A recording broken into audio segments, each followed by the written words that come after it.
Texture is the way something feels with your fingers, or the way it looks like it could feel if you are to touch it.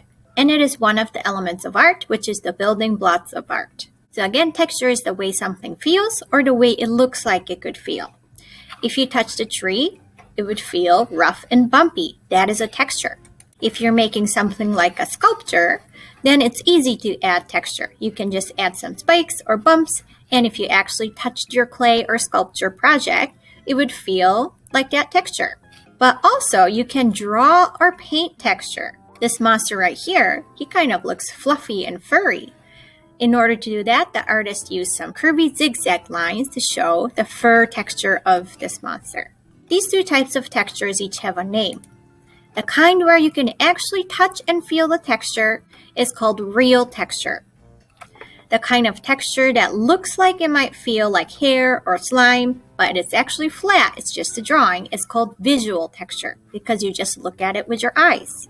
To make real texture, you can either glue things onto your project or form it with clay to actually make it bumpy, prickly, furry, or whatever other texture you would like to add.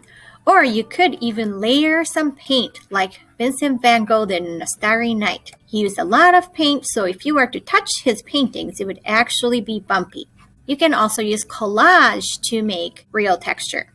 You can use things like cardboard, cotton balls, yarn, and if you glue these objects onto your artwork, it would have real texture. To make visual texture, you would draw or paint the way you think it would feel. So this one right here, to make the hair look shiny and stringy, the artist used some lines and also value, dark parts to show the shadow so that it looks shiny. In this one here, the artist used some bumps and drip lines to show that these letters look like it might feel like slime, which is visual texture. By using visual textures, you can make your artwork look very realistic. Artist Chuck Close used different textures for the hair, the shiny glasses, the clothes, and all these different areas to show a very realistic painting.